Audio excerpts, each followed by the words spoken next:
Charlo versus Canelo. Who do you see winning that one? Yeah, I mean, with that fight I think it's gonna be a little tougher than people think.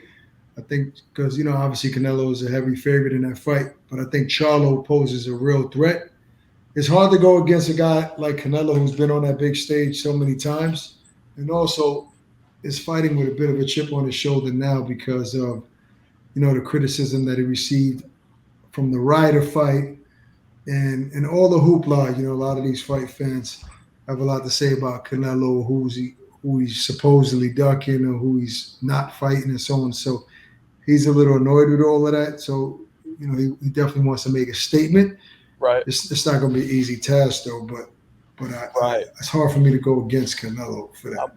I'm with you. I'm with you. And then you got, Bud, Crawford, and Spence. They just triggered the rematch, or Errol triggered the rematch within the allotted amount of time. And as the contract states, the winner can choose the weight. Bud has, as I'm sure we've all heard, has chosen to go at 47.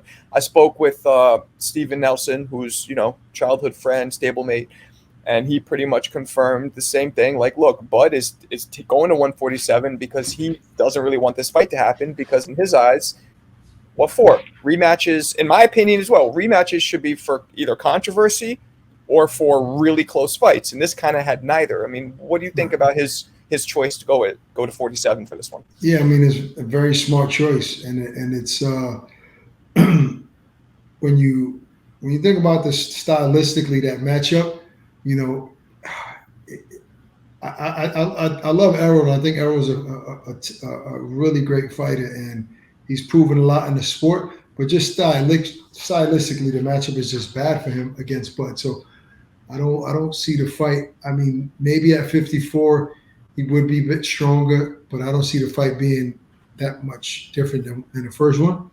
So and Bud look has big fights on his mind. I said he wants a couple of big money fights, one, two, maybe even one. Maybe if he fights the winner of Canelo and Charlo, he's done. And he has 6 kids. He has a lot to. Might be 7. I'm not even sure now. Damn. And he wants to spend time with his kids. He's 36 years old right now. Right. So he's paid his dues. Unfortunately, he had to wait so long to get this fight. So yes, I think it's a smart choice to avoid the Spence fight. Right. Though the fight probably won't do as good as the first one, but it would still sell. It's still a big fight because there's the notion that maybe Errol will be better at 154. But if the fight doesn't happen at 54, then there's no. I think it won't do well in terms of pay-per-views. So I think it's a smart angle that Bud is taking here. Yeah, I mean, you fought before, correct? I did. How many amateur 70, fights? 75 amateur fights. Okay. So I fought amateur and pro myself, and so we both know 7 pounds at that weight isn't really isn't going to do much. If it was a really close fight, then I'd say okay, maybe the weight drain, but it was such a So I'm with you. One-sided fight. Very one-sided. Surprising. I mean, with that fight, who did you have winning that fight going into it?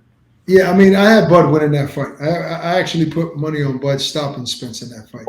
Oh, but not because, for one, I'm close friends with Bud. Like he's one of the fighters that Barak and I have a really good relationship with, and I was very cool with Spence as well. So part of my heart was going with Bud. In addition to that, I just thought that Bud had too many tools in his tool shed. Right. And I thought he would stop him late, and he did. So. Right. No, yeah, absolutely. So, okay, so Charlo and Canelo fight. I'm with you. You stated you have to lean towards Canelo. So let's say Canelo wins that fight. Yeah, I won't give you a prediction for Bud and Canelo because those two guys are my dudes, right? And it's tough because these are guys that I'm around and I'm gonna have to talk to. So I don't want anything going out there, me picking one guy or the other. But I'll tell you one thing, it's going to be a phenomenal fight, man. Canelo's a small 168 pounder, right? For those that been around him and know him personally, he's not a big guy. He's small for even 160. even at 154, he's the smallest guy in that division, right? Of the top level guys. So he really shouldn't even be fighting at 168. So that fight in terms of size, it's not going to be a big difference the way people may think because Bud started at 35, Ford at 40 and 47, that he's so much smaller than Canelo. Canelo is wide, yes, big shoulders, but Bud is not going to be that much smaller than Canelo. So the fight is going to be a little, it's going to be, in terms of size, more evenly matched than people think. Right. But Canelo obviously has so much experience carrying that weight around. Mm-hmm. Obviously he's a hard puncher. So it's an interesting fight, man. I think Canelo has shown a tremendous chin, throughout throughout 154, 160, 168, 175. So it's hard to think that, Bud would hurt Canelo. Right. But also it's shown that he's a very, very hard puncher. Yeah. He's carried that power in every division. Yeah. So, and obviously we can assume that Canelo can hurt Bud, right? Mm-hmm. So there's that. But I think, Bud is such a smart fighter that he will fight Canelo a certain way. The way he fought Spence, a certain way. Very, very smart. But so is Canelo. So to me, it's the best fight in boxing. It's the, there are a lot of great fights out there. One of my favorites would be Tank versus Shakur. Obviously we have looming on us Joshua Wilder, which is an exciting fight, not the best matchup, so to speak, like technically, but it's a great fight that we want to see. But as far as interesting, just big matchups, I think Canelo, because of what we saw Bud do to Spence, I think Canelo Bud is probably the best fight in all of boxing. Right. So, and I have Tank and Shakur right there with that in terms of matchups. Yeah. Okay. So what happens, or can you give your thoughts on if Charlo beats Canelo and Charlo fights Bud? Who do you have winning that one? I'm going with Bud on that one. I like Jermell. I think he's a hell of a fighter as well. But that one I would have to ride with Bud. Just being a switch hitter, being look, first off, if Charlo beats Canelo, things are going to change. I still think it's a hard fight for Bud as well. Jermell is a big guy, bro. He's a big guy, so he's a lot bigger than Bud. So those are interesting fights. That's what makes boxing so amazing, is the theater of the unexpected. We don't know what's going to happen in a week and a half in Vegas. You know what I mean? I'll be there front center, and we'll have conversations after that. Well, so this kind of brings up another question. Let's say those two dudes, Canelo and Charlo, fight, and there's close controversy, whatever, and then a rematch happens. So now Bud doesn't want to fight Boots. He made that clear, right? Errol's probably not going to take this fight, and he can't fight Canelo or Charlo for a while. So who would you want to see Bud fight if all those fights are off the table? There's nobody else for him to fight. There's if he would consider fighting Errol at 154, I think it's still a big enough fight that, for him to be involved in, waiting on Canelo or Charlo. I think that's probably the only fight out there that makes sense, unless Tank is willing to go up to 147 and fight Bud, which there were rumors that he said that, but then Leonard Ellaby tried to debunk that and said that he was playing. I don't know that to be true, but I know Tank is not too fond of Bud for some reason. I don't know why. So Bud is the best fight in boxing, hands down. So the only other fight that would draw a big audience would be Tank if he came up to 147 to fight Bud. I don't see that fight happening. I was going to say, do you think that's, given the size, the height difference? No, I don't think it's a good fight for Tank, but Tank is still an explosive, very skillful fighter. Yeah. When I say that fight is big, meaning the general public, the casual fans, that fight would be a massive fight. I'm not saying it's, that Tank has a shot in winning, but you do have to count, you have to factor in his power and speed. So it's still danger in there for Bud. But I don't, of course, I don't see Tank beating Terence Crawford, but it Right. would be a big fight. Meaning, Right. if there were nobody else to fight Bud, if he can't make the Spence fight and Canelo and Jermell are busy, that would be the only fight that would make sense for Bud in terms of Right. big payday, big Okay. big draw. Right. Right. So I guess he just has to chill out and wait and see what's available. So dropping down a couple weight divisions, you got, I call them the big four: Haney, Shakur, Tiafimo, and who am I missing? One more. Who am I missing? You said Tank, Tank, Haney, Shakur, Tiafimo. Teofimo's at 140 now. Yeah, but I don't know about if you look at it this way, but 5 pounds away, all those guys can. They're in very close proximity, so they could all fight each other, right? They all fight each but other. if you're talking about championships, Devin is still a guy 135, but those titles are about to be vacant, right? Because he's moving up to 140. Right. So the division is going to be wide open. So who do you think of all those 4 dudes? Who do you think, if they did a tournament, round robin tournament, all fought, who do you think will come out victorious, beating everybody? I would say Shakur Stevenson. I hear that a lot. Yeah, because look, this is a sweet science, and I think he's mastered distance so well. Even fighting a guy as dangerous as Tank, I just don't see Shakur allowing Tank to land a big shot on him, and I think that would be the difference in the fight. Though it's still dangerous. Tank is one of the best fighters in the world, in my opinion. Like skill wise, power, speed, phenomenal fighter. Agreed. I think any given night he can beat anybody. So, like, again, Shakur is part of the squad that I mess with. Bud, Shakur, those are my guys. So I'm not gonna go against Shakur with anybody. I do like Devin a lot as well. Devin is my man. I think Devin poses a threat to all of those guys too. That's the thing. That division, all of those guys on any given Saturday, can have the night of their lives and beat each other. But if I had to pick a guy that when the smoke clears, I would have to go with Core. And I think that the Tank fight is extremely dangerous because of the power. And I think even Devin, with his length and being able to fight from the outside, will pose a threat as well. But if the TO that we've seen against Loma, against Josh Taylor shows up, I think he could beat all of them at any given night. Yeah, T.O.'s not going back to 135. Well, if they all fought at 140, because they could all make it happen. I mean, but Shakur just got to 135. He's trying to rack up belts there and try to campaign that division. So I don't see Shakur fighting Teofimo anytime soon. I mean, down the line, I do see Core possibly moving up to 140, then 147, maybe ending his career at 147.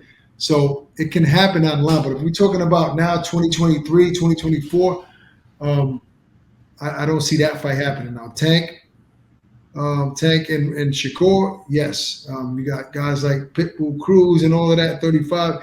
Devin, it's tough for him to make 135. I know he would do it for a big fight, like against Shakur, against Tank. He would sacrifice and make that weight only because those are big fights. Those fights are bigger than him against anybody at 140. So Devin can go up. He's fighting Regis for a title if he beats Regis, which is still not an easy fight. There are no huge fights at 140. Just him and Teofimo would be the only one, right? Which it is a big fight. But him against Tank, that's even a bigger fight. Right. So I think that's the only time he would make a sacrifice and go to 135. Okay. Well, I know we got to wrap it up soon, but I wanted to ask you, I guess, in summation, about the heavyweights, right? Right. First, what do you think about Tyson Fury? And I'm not sure, you probably would know better than me, is the heavyweight championship of the world on the line against Ngannou? No, it's not on the line. Yeah. Okay, good. What do you think about that? Do you think, because the way I look at it is, I think a fighter, being a fighter myself for a long time, and I just know what they go through and so at the end of your career, when you have all these tough fights, I don't mind. I think it's fine if a fighter takes a quote unquote easier fight. But, Fury kind of just had two, and now the third one's against a non-boxer. I mean, what do you think about that? That he's fighting somebody who's never set foot in a boxing ring before. Well, I mean, I like Francis Ngannou and his story and what he's gone through in the UFC, and just to get to where he's at. So part of me is happy for him to be able to get a big payday and get paid more than he's ever gotten in the UFC. He's a hell of a guy. Barak and I have chopped it up with him, and I like his story. So I like the fact that he's getting an opportunity to make some money. Now, if I'm from a purist standpoint, no, obviously I don't love that fight. It's a spectacle. I just can't see how Ngannou could pose any threat to a guy like Tyson Fury at his size. But I'm accepting this fight because of Francis Ngannou. Now, him wanting to go fight John Jones, like there are rumors that he wants to do that next, that's when the buck stops. And, right. He needs to get stripped of the right. WBC title. You can't hold that title hostage when there are other heavyweights out there trying to fight real fights and fight for titles. Like Tyson Fury, is obviously the best heavyweight in the world and probably would beat everybody. But he's playing a lot of games with not wanting to fight, negotiating with Usyk and all this. So sometimes it gets redundant and it's tiring, right? Well, so stop holding the belt hostage, vacate it if you want to do these, non-traditional boxing fights, which I'm cool with. Look, he can do whatever he wants right now. Right. But you can't go fight another UFC fighter and hang on to that belt. No. Well, let me ask you this. If Ngannou lands that lucky punch and knocks Tyson Fury out, which is very unlikely, but if he does that make boxing look bad, in your opinion? Not. I mean, it can to some fans, but because these guys are heavyweights and Ngannou is a big puncher, he's knocked guys out in the UFC. There's that little notion there that he can land a big shot, and people that are smart and that know fighting, they won't feel like it makes boxing look bad. They will understand that these things can happen. So if you're talking to a fan that already has a bad narrative about boxing and wants to find something negative about the sport, that fan will run with that and say, yeah, boxing is dying, heavyweight champion gets knocked out. But not anybody with any sense. Okay. But that's not going to happen. Probably not. No, very unlikely. But so Tyson Fury, do you think he has the makings and the tools to be one of the greatest of all time in the heavyweight division? Oh, absolutely. I mean, with the size and his mobility and what he's able to do in the ring, truth of the matter is, though, that Tyson Fury has only two big names on his resume. And one of the guys, he fought him 3 times, right? And the other guy was Vladimir Klitschko, who AJ knocked out. Yeah. So he has the ability, the size, and all the intangibles that you would need to be one of the greatest heavyweights ever, if not the greatest, because of everything he brings to the table. But that has to be tested in the ring against other great fighters. Agreed. So there will always be that star next to his name. If he were to hang it up now, or even if he beats one more big fighter because of the resume, that's the only thing that would hurt his legacy. That's what I was going to say. Let's say he wipes out the rest of his era, which is Joshua, Andy Ruiz. I don't even know who else. Usyk. Does that make him? Do you think that's enough to put him at greatest of all time talks at heavyweight? Greatest of all time. That's heavyweight. Tough. That's tough. Yeah, heavyweight. That's still tough. I mean, he would definitely be up there. He'd probably be top 5, maybe even top 3. I don't know if I could call him the greatest. Lennox Lewis beat everybody that he faced. Eventually, guys that he lost, he came back and beat them. Lennox was, in my opinion, probably right now I got him at number 2 of all time. Some people even have him at number 1 because a lot of people don't rate Mike Tyson the way some do. Right. And, Ali, he's just in a class of his own, right? So I would never say anybody's greater than Ali. I don't care what anybody tells me about skill or what they've done in the ring. I couldn't do it. Right. So that's why I would say I would probably, if he beats Usyk and Joshua, I probably would have him at number 3 behind Lennox Lewis. Right. I mean, to your point about Lennox, I look at eras. To me, that's a big thing.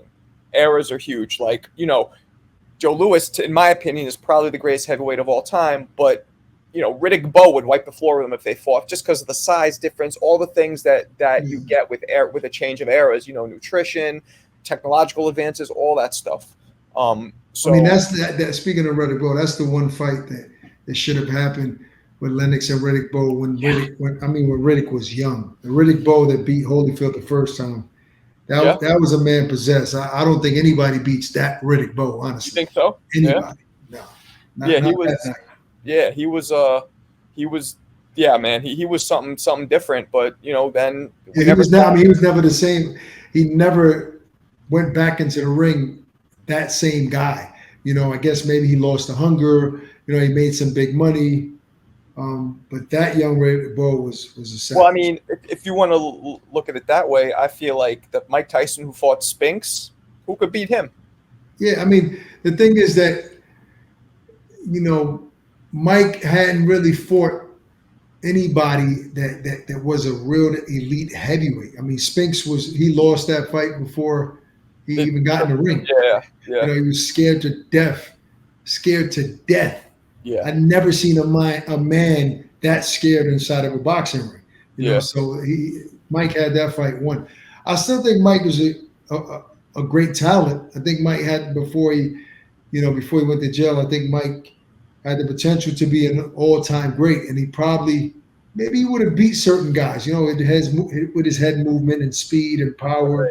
Right. Well, but he lost the big fights. He lost all of the big fights. Well, I don't know. You don't know my background, but I as an amateur, I moved upstate and I lived with Kevin Rooney in Catskill for a year and a half, right? So I learned, and that style wasn't for me, but I learned that style. And Mike Tyson, it was custom made for him. That it wasn't custom made, but it was in terms of somebody who's short, explosive, and hits hard. Right. And when Tyson departed from Kevin Rooney, and everything went down the tubes along with everything else. But him following that style, very hard to do. It worked for him. It was good. When you're fighting giants, man, guys like Lennox and guys that can take a punch that you're not going to be able to knock out. With those uppercuts and hook, that's when you hit a wall. What I mean? But Mike is good. I'm a big Mike Tyson fan. Yeah, for sure. All right, man. Let me let you go. I know you got stuff to do. I appreciate you talking to me. No doubt, man. Let's chop it up again. No doubt. Take it easy, bro. Peace.